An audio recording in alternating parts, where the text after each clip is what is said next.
오늘 나눌 말씀의 제목은 길 위의 영성입니다. 우리가 교회 안에서 영성이라는 말을 종종 듣습니다. 저도 설교 중에 종종 영성이라는 말을 쓰는데요. 이 영성이라는 단어의 뜻이 뭔가, 영성의 정의가 뭔가, 어떤 분은 영성 그러면 어떤 신비적인 체험을 이야기하기도 합니다. 하나님의 음성을 듣고 환상을 보고 예언을 하고 병고침이 일어나고 그러면 영성이 있는 거예요. 하나님의 음성을 들어요. 영성이 있네. 이렇게 신비적인 어떤 체험이죠. 또 어떤 분은 영성을 교회적으로 이해하기도 합니다. 그래서 교회 잘 나오고 예배 잘 드리고 봉사도 열심히 하고 그러면 영성이 있는 거예요. 사실 영성이 없는데 어떻게 교회를 나오겠습니까? 영성이 없는데 어떻게 기도를 할 것이며, 영성이 없는데 어떻게 새벽 기도를 할 것이며, 영성이 없는데 어떻게 교회 안에서 봉사를 할 것이며, 하나님께 예물을 드릴 것이며, 영성이 있으니까 그렇게 하죠. 그래서 영성을 또 교회적으로 이해하기도 합니다. 그래서 교회 생활 열심히 하면 영성이 있네. 믿음 생활 열심히 하면 저분 영성이 있네. 교회적으로 이해하기도 합니다. 제가 신학교에 가서 영성을 배웠는데 제가 배운 영성은 이것입니다. 예수님을 닮는 것. 예수님을 닮는 것. 신비한 능력이나 체험, 또 교회 안에서 열심히 신앙생활을 하는 것도 다 좋은데 참된 영성이란 godliness, 하나님을 닮는 것, 예수님을 닮는 것. 이게 진짜 영성이다. 저는 이제 그렇게 배웠어요. 제가 배운 건 그겁니다. 자, 능력은 있다. 능력은 있어요. 병고침도 나타나고, 예언도 하고. 그런데 반말을 해요. 그런 분들 혹시 보셨어요? 영성은 소위 있다 그래요. 능력이 있다 그래요. 그런데 설교를 반말 형식으로 합니다. 예수님이라면 과연 그랬을까? 또 교회 안에서는 열심히 해요. 성가대도 하고 전도도 하고 교사도 하고. 근데 교회 밖으로 나가면 얼굴이 달라져요. 교회적인 영성으로는 문제가 없어요. 근데 밖으로 나가면 입에 담기 어려운 문자를 쓰고 거짓말을 아무렇지 않게 하고, 과연 영성이 있다고 할 수 있겠는가?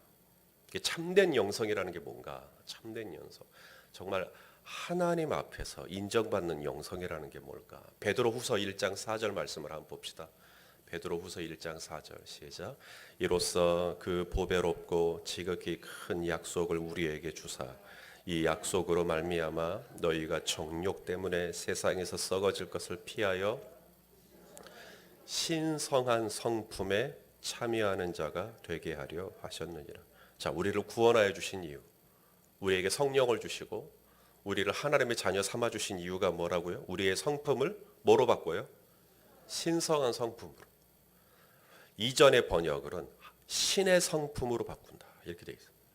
신성한 거룩한 성품, 하나님의 성품으로 바꾸기 위하여서 우리를 구원하여 주신 거예요. 그래서 구원받은 열매, 회개에 합당한 열매, 구원받은 자의 열매, 그 중에 하나가 뭔가? 바로 성품이라는 거예요. 성품. 우리가 성령의 열매 아시죠? 성령의 열매. 성령의 열매가 뭐예요? 방언이에요? 예언이에요? 가르치는 거예요? 섬김이에요? 치유예요? 성령의 열매, 사랑, 희락, 화평, 오래 참음, 자비, 양선, 충성, 온유, 절제. 이게 사랑, 이게 성령의 열매잖아요. 이게 다시 뭐하고 관련돼 있어요? 성품하고 관련돼 있어요. 성품하고. 이게 성령의 열매, 진짜 성령의 열매 중에 하나가 이제 성품이에요. 성품이 바뀌지 않으면, 성품이 새로워지지 않으면 그 성령의 열매라고 하기가 어렵니다. 우리가 성경에 성령 충만 받으십시오, 이런 말. 성령 충만하십시오. 이 충만이라는 단어가 뭔 뜻일까? 사도행전에서 이 충만이라는 단어가 우리말로는 다 충만이라고 번역되어 있지만 헬라어는 두 가지가 있어요. 하나는 플레토, 그다음 또 하나는 플레루. 이게 완전 다른 겁니다. 이게 플레토, 여기서 바깥으로 드러나는 능력들을 의미해요. 그래서 사도가 성령 충만하여 병든 자를 고쳤다. 그건 플레토입니다. 플레토. 그래서 뭐 길을 지나갈 때 그림자에 막 덮여도 막 병든 자가 낫고 귀신이 나가고, 그것은 플레토예요, 플레루예요? 네? 플레토입니다. 외적인 능력이 나타난 거니까. 그것도 성령 충만입니다. 환상을 보고 예언을 하고 다 플레토죠. 근데 그것만 성령 충만으로 이해하시면 안 된다 이 말입니다. 사도행전에서 또 다른 충만이라는 단어를 보니까 플레루, 이것은 외적인 것이 아니라 뭐예요? 내적. 보이지 않아요. 이것은 내적인 성품을 의미하는 겁니다. 내적인 성품이 새로워져 버리는 거죠. 이게 플레루입니다. 플레루.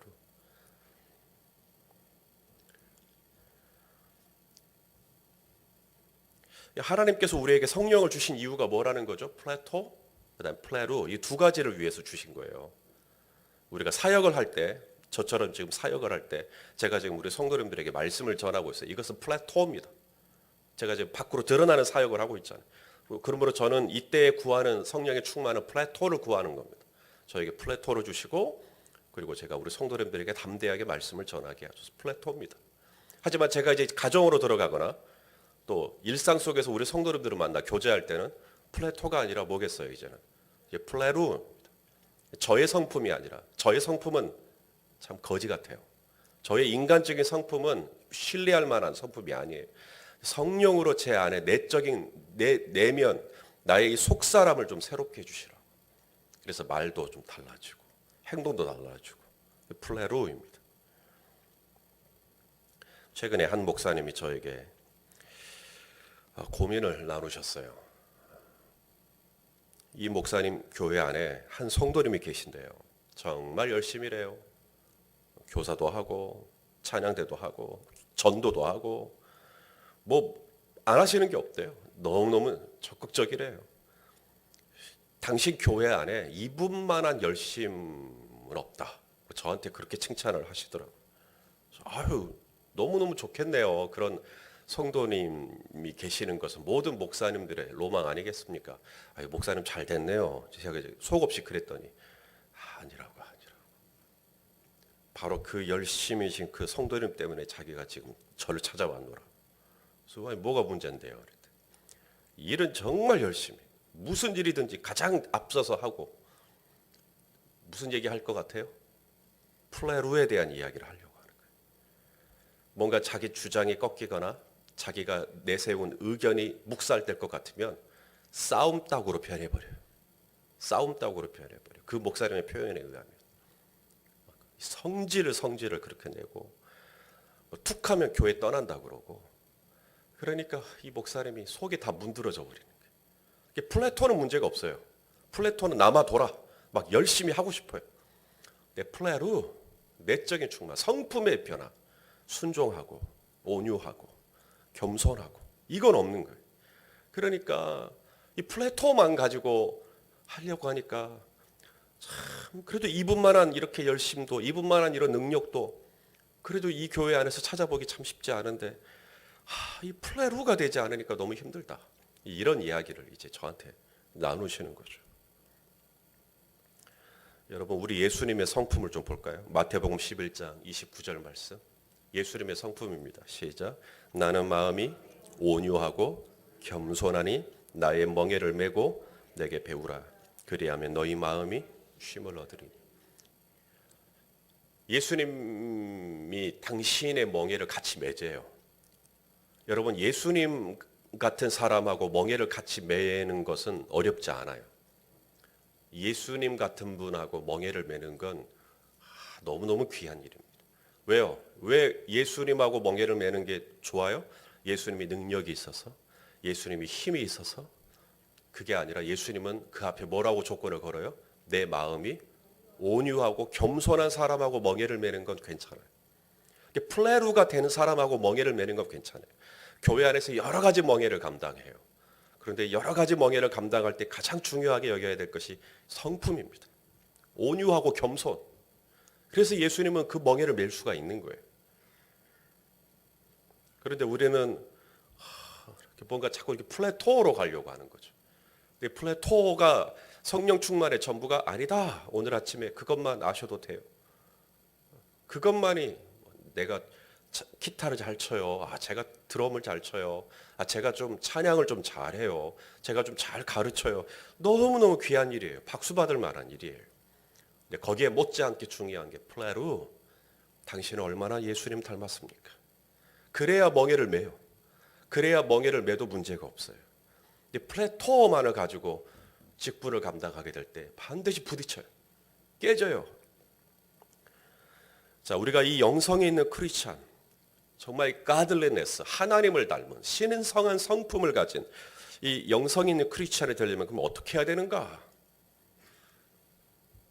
우리가 이제 흔히 얼른 생각할 때 영성이 있는 크리스찬이 되려면 묵상해야죠. 기도해야죠. 성도 간에 교제도 해야죠. 또 찬양도 해야죠. 또 섬김, 봉사에도 참여해 봐야죠. 그러면 주님을 닮은 영성 조금이라도 더 닮아갈 수 있겠죠. 그거 틀린 거 아닙니다. 괜찮은 거예요.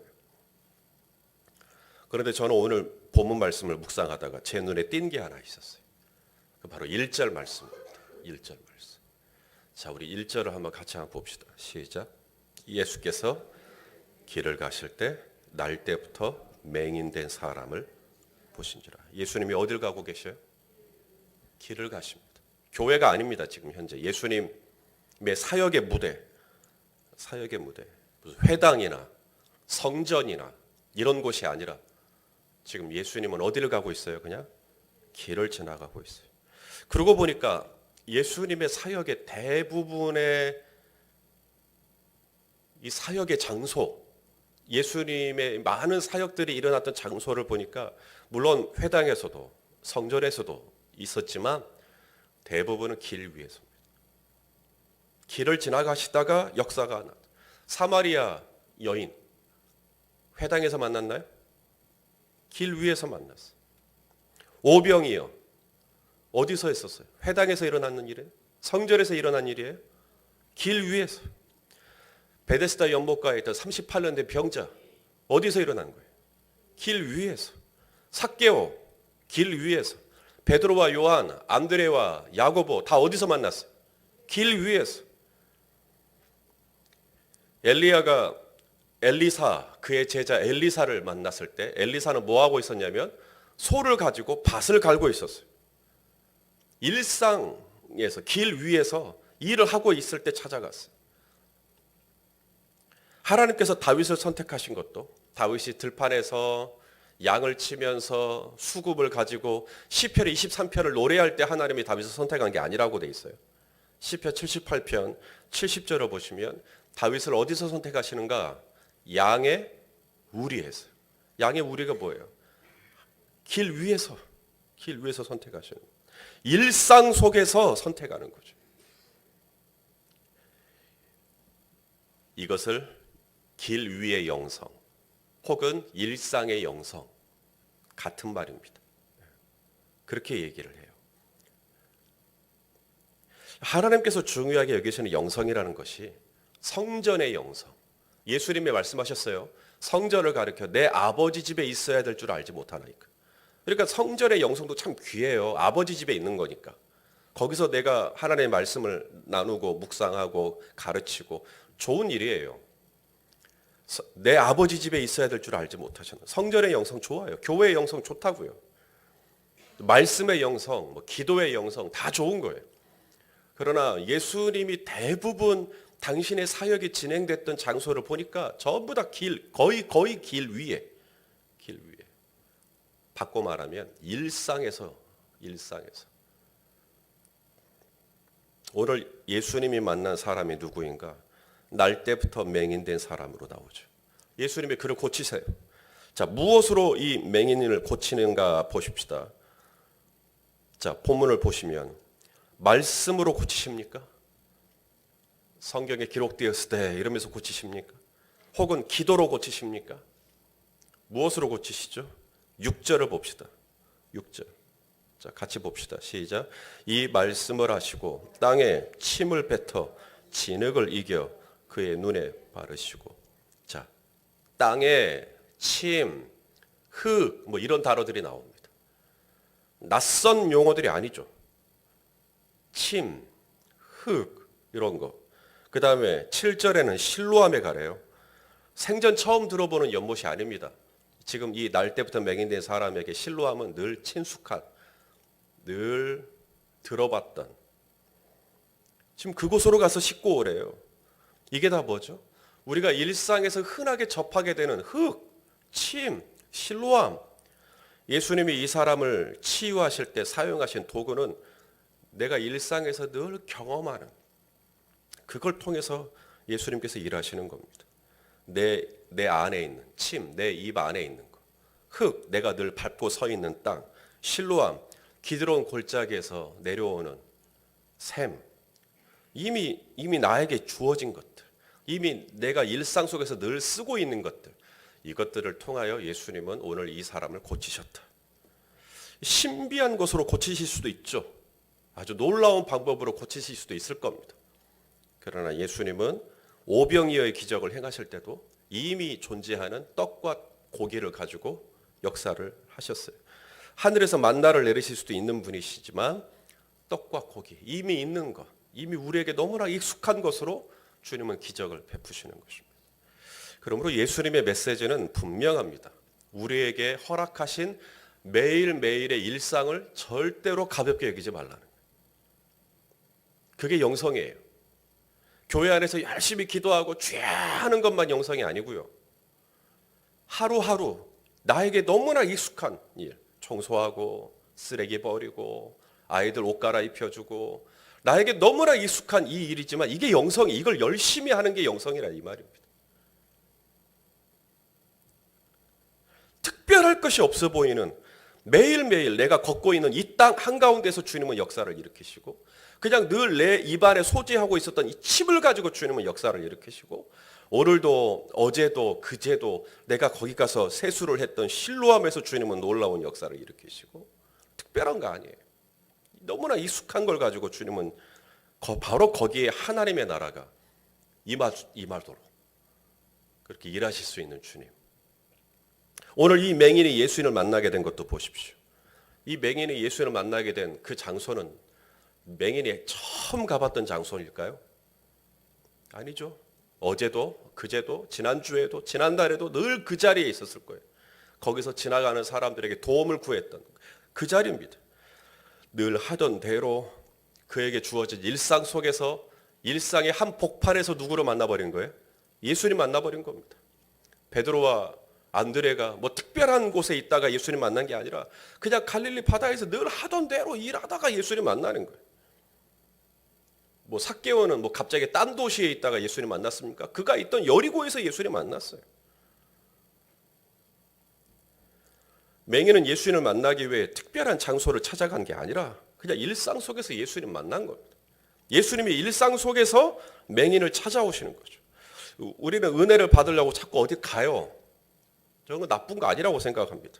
기도원에도 가고 부흥회도 가고 좋은 데 있으면 가세요. 괜찮아요. 그러나 그런 곳에 가는 경우는 1년에 많아야 한두 번? 서너 번?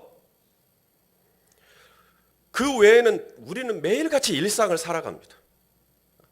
똑같은 곳을 출근을 하고 똑같은 데서 일을 하고 대부분 같은 사람들을 만나고 그냥 우리는 평범하게 그지없는 일상을 또 살아가요. 똑같은 가게에서 장사를 하고 사업을 하고, 저는 뭐 연립배대교에서 늘 목회를 하고.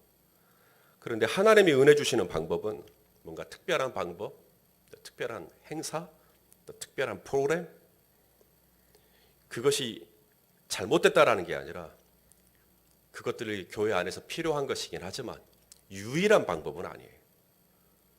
하나님이 놀라운 일을 행하시는 하나님의 방법이 있는데, 그것은 늘 드리던 주일날 예배였는데 거기에 은혜가 임하고, 늘 드리던 오후 예배였는데 어느 날 갑자기 그날 예배 가운데 하나님이 폭풍 같은 은혜를 주실 수 있고, 그냥 늘 드리던 새벽 기도회 했어요.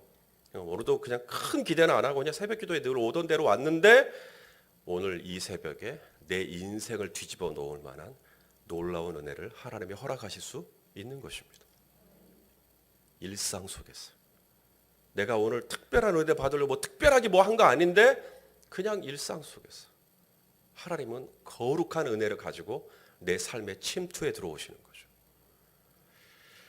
이것을 믿고 이것을 기대하고 오늘도 나에게 허락한 일상의 자리로 나아간다면 성경은 그것을 영성이라 그래요. 영성. 그냥 나에게 주어진 평범한 일이지만 그것을 언제든지 주님은 이것을 은혜의 도구로 쓰실 수 있다고 생각하고 오늘도 나에게 허락한 갈릴리로 가고 성전으로 가고 여리고로 가고 늘 그 길 위로 올라갈 때에 하나님은 거기서 나를 특별하게 만나 주실 수 있는 하나님. 자, 맹인이 눈을 떴을 때 사람들은 그를 알아봤나요? 오늘 본문에 알아본 사람도 있고 못 알아본 사람도 있었답니다. 9절. 자, 9절 같이 한번 봅시다. 시작. 어떤 사람은 그 사람이라 하며 어떤 사람은 아니라 그와 비슷하다 하거늘 자기 말은 내가 그라 하니. 못 알아보는 사람도 있어요. 어떻게 그렇게 될 수 있었을까? 눈만 하나 감았다 떴을 뿐인데 어떻게 사람들은 그인 것 같기도 하고 아닌 것 같기도 하고. 예. 어제의 그와 오늘의 그가 달라진 것 딱 하나예요. 눈이 열렸다는 거. 눈이 열리면 사람들이 알아봐요. 눈이 열리면 내가 먼저 알아보겠죠. 아, 내가 눈이 열렸구나. 내가 새로워졌구나. 그런데요, 내가 진짜 눈이 열리면요, 내 아내가 나를 알아봅니다. 뭔가 변했구나. 어제하고는 좀 다르구나. 눈이 열린. 근데 이 눈이 열리는 이 은혜가 어디서 임했는가? 눈이 열리는 이 은혜가 엄청난 은혜인데, 그래야 내 삶이 변하는 건데, 이 은혜가 길 위에서 이루어져요. 길 위에서. 다메섹으로 가다가 길 위에서 이루어져요. 교회에서만 은혜 받는 게 아니라 그냥 일상 속에서 은혜를 받는 거예요. 거기서 일상을 살아가는데 갑자기 눈이 확 열리는 거예요. 뭔가가 눈이 확 열리는 거예요. 그렇게 눈이 열리면 내 주변의 사람들이 저분 조 집사님 같은데 뭐가 좀 달라졌다? 사람들이 그래요. 긴 것 같기도 하고 아닌 것 같기도 하고 알아봐요. 눈이 열리는 거 말입니다. 자, 제가 이제 마지막으로 로렌스 수사, 브라더 로렌스라고 하는 이 로렌스 수사의 하나님의 임재 연습이라는 책에 나오는 한 토막을 소개하고 마치고자 합니다. 이 로렌스 수사는 17세기에 프랑스의 한 수도원에 들어가게 됩니다. 이분이 수도원에 들어가서 거기서 평생을 살겠다. 대단한 열심이죠. 얼마나 이 주님을 사랑하는 마음이 뜨거우면 그런 결정을 했겠어요. 그래서 이제 수도원에 들어가서 이제 수련을 받겠다는 거죠. 이제 뭔가 훈련을 좀 하겠다는 거예요. 그래서 그에게 이제 어떤 일이 이제 주어지겠죠. 과연 어떤 일이 나에게 주어질까? 이 로렌스 수사에게 주어진 일은 부엌이었습니다. 주방에 가서 요리하고 다른 사람들이 먹다 남긴 음식 설거지하고 음식물 쓰레기 버리고 주방 깨끗하게 소지해 놓고 이런 거였어요. 뭔가 자기도 좀 거룩한 훈련에 들어가서 좀 뭔가 좀 그럴듯한 모양새를 좀 내고 싶었는데 그가 수도원에 찾아갔을 때 갈멜 수도원에 찾아갔을 때 그에게 주어진 일은 주방에 가서 일하라는 것이었어요. 그는 그 일을 15년을 합니다. 15년을 하는데 이분의 책에 후라이 하나를 뒤집을 때도 기도하는 마음으로 뒤집었다.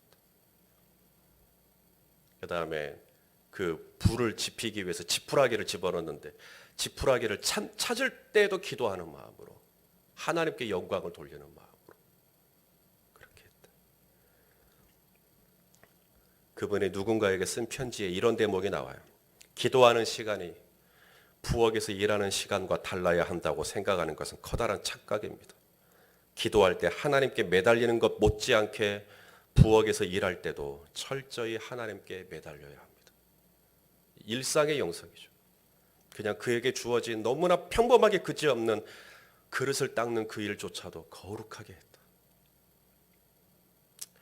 이 로렌스 수사가 드렸던 기도문 중에 일부입니다.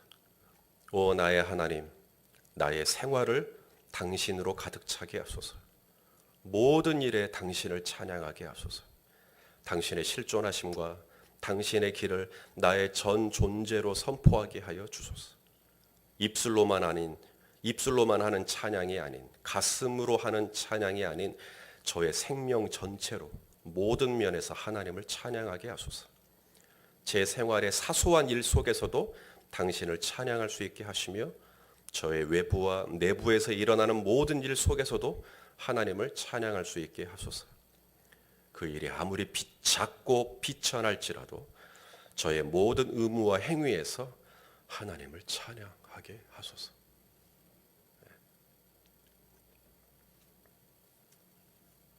좋은 기도문이죠.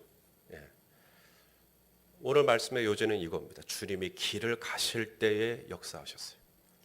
주님께서 중요하게 생각하는 순간은 길을 지나가다가 만나는 사건들, 일상에서 만나는 일들이었어요.